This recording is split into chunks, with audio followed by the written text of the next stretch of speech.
بسم اللہ الرحمن الرحیم۔ امام بخاری ریسرچ اکیڈمی سے شائع ہونے والے ہفت روزہ میگزین الجمعہ 29 شعبان 1446 ہجری مطابق 28 فروری 2025 کے مضامین کی ریکارڈنگ پیش خدمت ہے۔ پہلا مضمون ہے رمضان اسپیشل، رمضان خرچ کرنے کا مہینہ۔ مضمون نگار مولانا محمد فرید حبیب ندوی۔ احادیث سے معلوم ہوتا ہے کہ رمضان کا مہینہ جس طرح نماز، روزے، دعا، تلاوت کا مہینہ ہے، وہیں یہ خرچ کرنے کا بھی مہینہ ہے۔ یہی وجہ ہے اس مہینے میں زیادہ سے زیادہ خرچ کرنے پر ابھارا گیا ہے۔ اسی طرح خرچ کرنے کی کچھ ایسی شکلیں بھی بتائی گئی ہیں جو رمضان کے ساتھ خاص ہیں۔ متعدد احادیث میں ترغیب دلائی گئی ہے کہ رمضان میں خرچ کیا جائے۔ جیسے حضرت انس فرماتے ہیں، اللہ کے رسول صلی اللہ علیہ وسلم سے پوچھا گیا کہ کون سا صدقہ سب سے افضل ہے؟ نبی پاک صلی اللہ علیہ وسلم نے فرمایا کہ رمضان میں کیا گیا صدقہ سب سے افضل ہے، ترمذی۔ اسی طرح سے حضرت ابن عباس رضی اللہ عنہما فرماتے ہیں کہ اللہ کے رسول صلی اللہ علیہ وسلم سب سے زیادہ سخی تھے۔ آپ کی سخاوت رمضان میں بہت زیادہ ہو جاتی تھی۔ جب حضرت جبرائیل علیہ السلام آپ کے ساتھ مل کر قرآن کا دور کیا کرتے تھے، اس وقت آپ صلی اللہ علیہ وسلم کی سخاوت تیز ہوا کے جھونکے سے بھی بڑھ کرتی ہے۔ ایک اور حدیث ہے کہ رمضان غمخواری کا مہینہ ہے۔ یہ حدیث بتا رہی ہے کہ رمضان کا مہینہ ہے ہی اس لیے کہ مسلمان ایک دوسرے کا خیال کریں، ایک دوسرے کی غمخواری کریں، اپنے خزانے دوسروں کے لیے کھول دیں۔ یہ مہینہ اس لیے نہیں ہے کہ زیادہ سے زیادہ کمایا جائے، جمع کر کے رکھ لیا جائے، بلکہ یہ اس لیے ہے کہ زیادہ سے زیادہ خرچ کیا جائے۔ پھر یہ بات بھی کہی گئی کہ رمضان کے مہینے میں ہر نیکی کا اجر بڑھا دیا جاتا ہے۔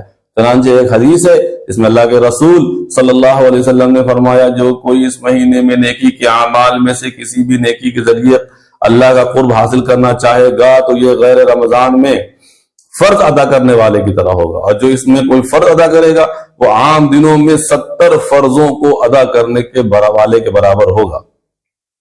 یہی وجہ ہے کہ علماء کرام نے اس مہینے میں خرچ کرنے پر خاص زور دیا ہے۔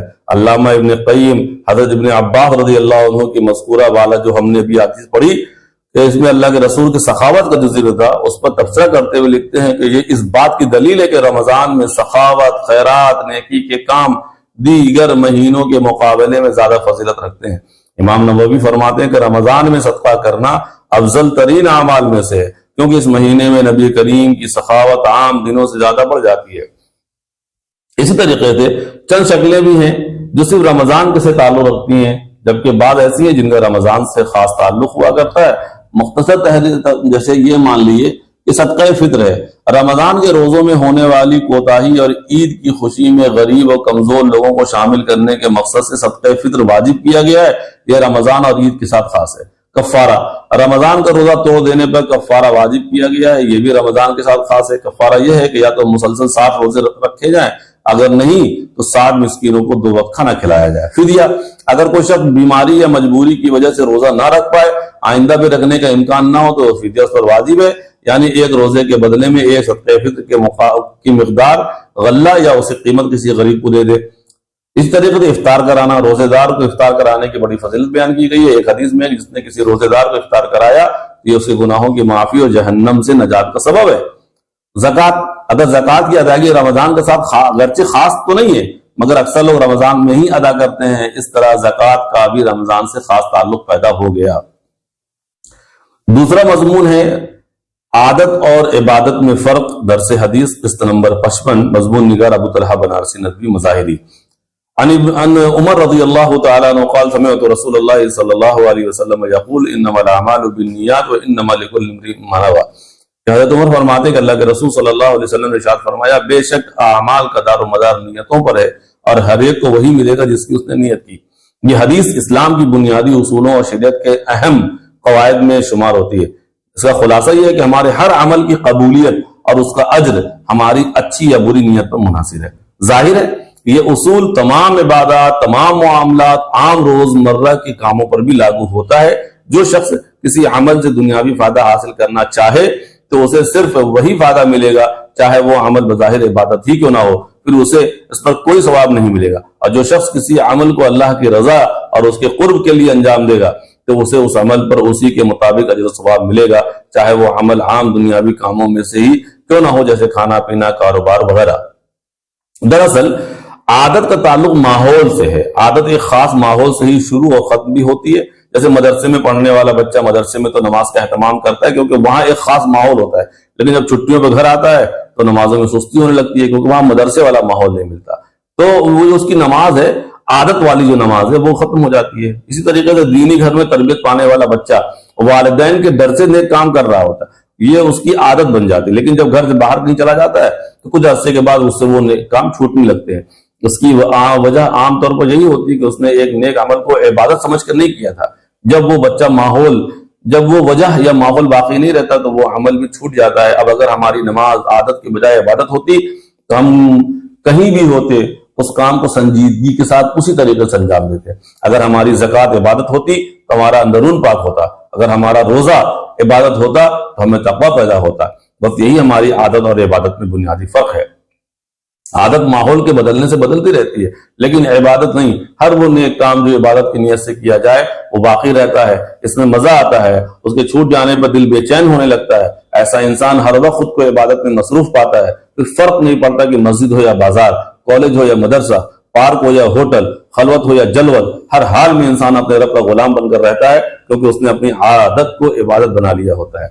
اس کے لیے ہمیں کرنا کیا ہے کہ ہم اور آپ جو بھی اچھے کام اپنی روزمرہ کی عادت کے طور پر کرتے ہیں ان میں اللہ کی رضا خوشنودی کی نیت کر لیں تو وہ عام عادت ایک عظیم عبادت بن سکتی ہے. ہم وہ کام تو ویسے بھی انجام دے رہے ہوتے ہیں لیکن اگر ساتھ میں نیت بھی اچھی ہو جائے تو وہ دنیا کے فائدے کے ساتھ ساتھ آخرت کی کامیابی کا ذریعہ بن جاتے ہیں. مثال کے طور پر کھانے پینے، کاروبار، ملازمت وغیرہ میں اگر ہم عبادت کی نیت کر لیں کام کا کام اور ثواب بھی ملے گا. الغرض نیت سے بہت فرق پڑتا ہے. اچھی نیت ایک عام کام کو خاص اور بابرکت بنا دیتی ہے جبکہ غلط بڑے بڑے کاموں کو کی قدر و قیمت ختم کر دیتی ہے. تیسرا مضمون ہے مطالبات قرآن. مضمون نگار مولانا محمد فرید حبیب ندوی. ہم قرآن مجید کی تلاوت کرتے ہیں، کیا ہم نے کبھی سوچا کہ قرآن ہم سے مطالبہ کیا کر رہا ہے، ہم سے کیا چاہتا ہے؟ تو قرآن کا جو مطالعہ کرنے کے بعد چند چیزیں سمجھ میں آئیں اس کا ایک خلاصہ آپ کے سامنے پیش ہے.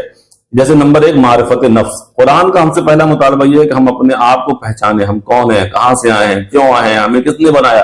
یعنی قرآن چاہتا ہے کہ ہم اپنی حقیقت کو جان لیں. نمبر 2 معرفت رب.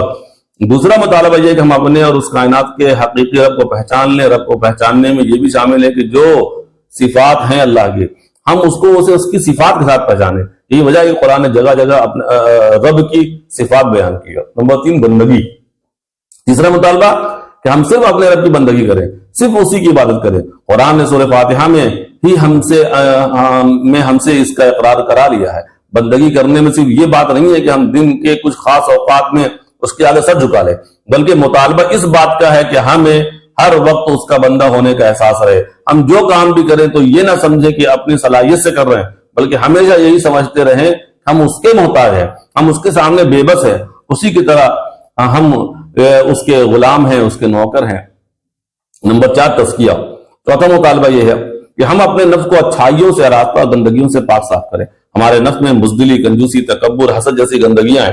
ہم ان برائیوں سے نفس کو پاک کریں اور ان کی جگہ سخاوت، بہادری، تواضع، ہمدردی، شرافت جیسی اچھائیاں پیدا کریں. قرآن نے کہا جس نے نفس کا تزکیہ کیا وہ کامیاب ہوا. نبی کریم صلی اللہ علیہ وسلم کی بعثت کا ایک مقصد تزکیہ بھی ہے.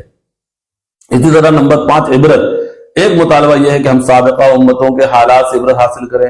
ہم انبیاء اور ان کی قوموں کے حالات سے اس لیے نہ پڑھیں کہ ان سے کچھ معاملات حل ہو جائیں، علم میں اضافہ ہوتا ہے، بلکہ اس لیے کہ ان سے عبرت اور نصیحت حاصل کریں. اسی طرح ہمارے ارد گرد جو واقعات اور حالات پیش آتے ہیں ان سے نصیحت حاصل کریں. نمبر 6 ہدایت. ایک مطالبہ یہ ہے کہ اس کے بتائے ہوئے راستوں کی ہدایت مانگیں، اسی راستے پر چلیں، دوسرے راستوں پر چلنے سے بچیں. نمبر 7 تفکر و تدبر. ایک مطالبہ یہ ہے کہ ہم اس کائنات میں اور اپنے اندرون میں غور کریں. ہم اس دنیا کی ایک ایک چیز میں غور کر کے مالک کی حقیقی تک پہنچنے کی کوشش کریں. اسی طرح ہم قرآن مجید کی آیات میں غور و تدبر کریں اور اس کی باتوں کو گہرائی سے سمجھنے کی فکر کریں. نمبر 8 اصلاح. ایک مطالبہ یہ ہے کہ ہم اپنے آپسی رویوں کی اصلاح کریں، آپس میں ایک دوسرے کے خون خیرخواہ بنیں، دوسروں کے ساتھ اپنے معاملات درست رکھیں، زبان کا صحیح استعمال کریں. غرض یہ کہ اپنی ذات سے کسی کو تکلیف نہ پہنچائیں. نمبر 9 رجوع. یعنی ہم آپسی اختلافات میں اس کو قرآن کو مرجع بنائیں، اسی کی طرف رجوع کریں. جو قرآن فیصلہ کر دے اس کو مان لیں. ہم حق و باطل، صحیح و غلط کا فیصلہ اپنی مرضی سے نہ کریں بلکہ قرآن کے بتائے ہوئے فیصلے کو تسلیم کریں.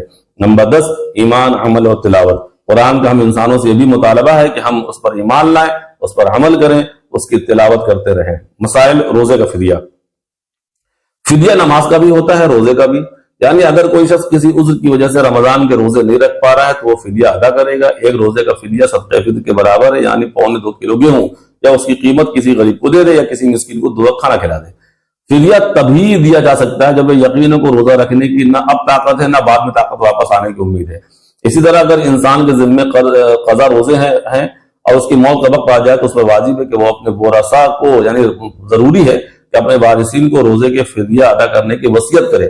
اگر وصیت نہیں کرتا ہے تو اس کے روزوں کا فدیہ اس کے وارثین خود سے ادا کر سکتے ہیں، اور میت کی طرف سے روزوں کا فدیہ ادا کرنا میت کے حقوق میں سے ایک حق ہے۔